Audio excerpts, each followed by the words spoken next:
वक्रतुंड महाकाय सूर्यकोटि समप्रभ निर्विघ्नं कुरु मे देव सर्वकार्येषु सर्वदा सर्वमंगलमांगल्ये शिवे सर्वार्थसाधिके शरण्ये त्र्यंबके गौरी नारायणी नमोस्तुते नारायणी नमोस्तुते। आज वृषभ राशि का वर्णन। वृषभ राशि के स्वामी शुक्र, वृषभ लग्न का भी स्वामी शुक्र। वृषभ राशि और वृषभ लग्न, वृषभ राशि और वृषभ लग्न। अब लग्न में अगर वृषभ के चंद्रमा आ जाए तो चंद्रमा वृषभ राशि में उच्चका कहलाता है। वृषभ राशि में चंद्रमा उच्चका कहलाता है, पर चंद्र की दृष्टि जब वृषभ लग्न या वृषभ राशि में चंद्रमा होता है तो चंद्रमा की दृष्टि नीच की हो जाती है सप्तम भाव पे। सप्तम भाव पे चंद्रमा की दृष्टि नीच की हो जाती है।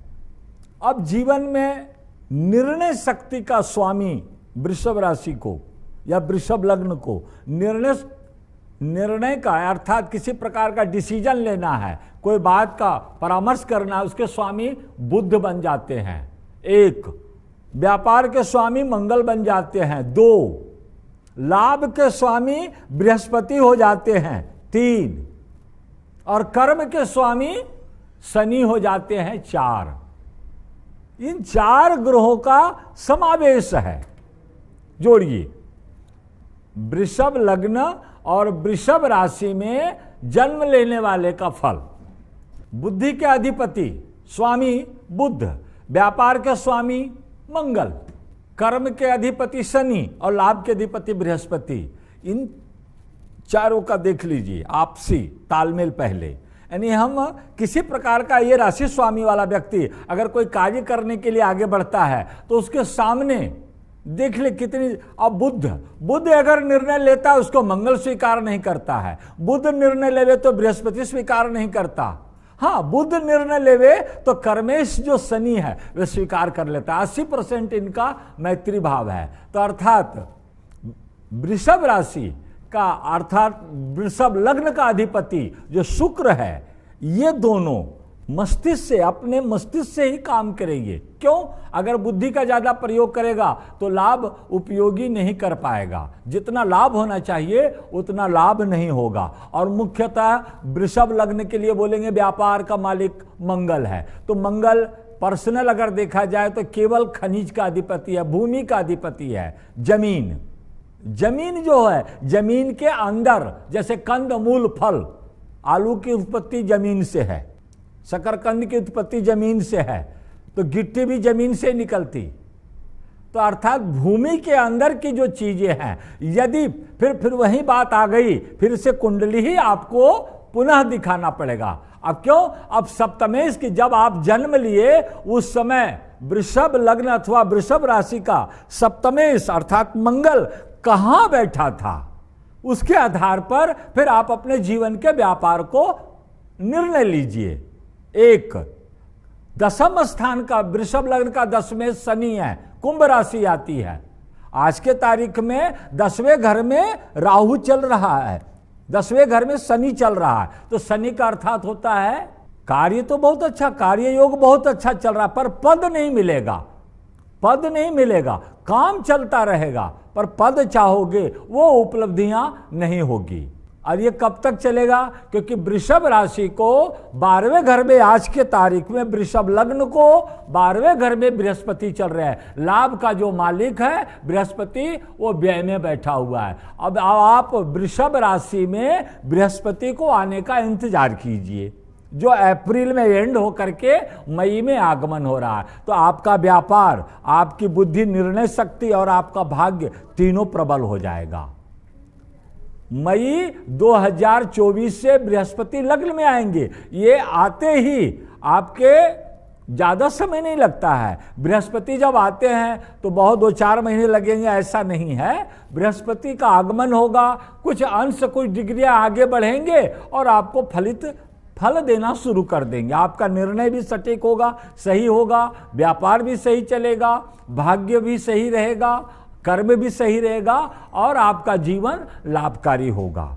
विशेष जानकारी के लिए पुनश्च मैं कह देता हूं कि क्योंकि सप्तमेश जो जन्म का सप्तमाधिपति है, जन्म का 10वां अधिपति, जन्म का 11 अधिपति और पंचमेश, ये सारे ग्रह केंद्र त्रिकोणाधिपति किस स्थान पर बैठे हैं, इसके अनुकूल ही हम व्यापार करते हैं तो सफलतापूर्वक हमारा व्यापार होता है।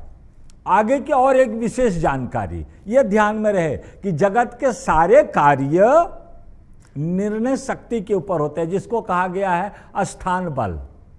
अब स्थान, वृषभ लग्न और वृषभ राशि वाला व्यक्ति सतत जो है एक अच्छे ढूंढता है, वो ऐरू गैरू नथु खैरू स्थान पर अपना व्यापार खोलना ही नहीं चाहता। वो जब क्यों, उसकी सोच ऐसी है कि हम कुछ हट करके जीवन में करें। ये वृषभ लग्न वाले की, क्योंकि चंद्रमा वहां बैठ जाए तो वो तो अच्छी बात सोचेगा। तो ये भी वजह होती है कि उसको अनुकूल स्थान नहीं मिलने के कारण भी वो अपने व्यापार को आगे नहीं बढ़ा पाता। तो इसके लिए भी है व्यवस्था शास्त्र में। प्रत्येक, अगर कोई ग्रह अनुकूल नहीं है, देखिए इसमें क्या है, सूर्य चंद्र इत्यादि ये व्यवस्थापक है। तो व्यवस्थापक भाई, ये मैनेजर अगर अच्छा काम नहीं कर रहा है तो वहाँ पर किसी दूसरे को हम बनाते हैं या नहीं। तो इसी तरह से निर्णय शक्ति के लिए हम अन्य लोगों से भी परामर्श लेते हैं। तो इसी तरह से ग्रह के जो दृष्टि है, ग्रह को अनुकूल बनाया जा सकता है तंत्र से, यंत्र से, मंत्र से, पूजा पाठ के द्वारा, देवताओं की आराधना, क्योंकि देवताओं ने ही ग्रह को बनाया है ना, ग्रह ने देवता थोड़ी बनाए हैं। हम भगवान विष्णु के पूजन करके बुद्ध को अनुकूल कर लेंगे तो बुद्धि अनुकूल हो जाएगी। दुर्गा माता का पूजन करके मंगल को अनुकूल कर लेंगे, शिव जी का पूजन करके शनि को अनुकूल कर लेंगे और शिव जी का पूजन करके बृहस्पति को अनुकूल कर लेंगे। कहने का तात्पर्य यही है कि व्यापार का जो मुख्यतः उद्देश्य है, सप्तमेश के आधार पर हम जीवन में व्यापार करते हैं। तो आज के गोचर के ग्रह में जैसे राहु और केतु, अब राहु और केतु 10वें घर में आ जाएंगे, क्योंकि यहाँ मीन राशि में आ जाएंगे राहु और कन्या राशि में केतु बैठ जाएंगे। तो राहु आपका भाग्य में लाभ में आने वाला है। तो आने वाला तो 1.5 साल नवंबर के बाद में रामराज है आपके जीवन में। कुछ भी हो जाए, आपका लाभ आपको मिल करके रहेगा। वृषभ लग्न और वृषभ राशि वालों के लिए वो कुछ करे या ना करे, निर्णय लेवे या ना लेवे, पर राहु उनको लाभ दे करके ही रहेगा। तो इस तरह से वृषभ लग्न और वृषभ राशि का भविष्य फल का आज कथन किया गया। विशेष और भी वार्तालाप थोड़ी देर में और प्रसारण करते हैं। जय श्री कृष्ण, राधे राधे।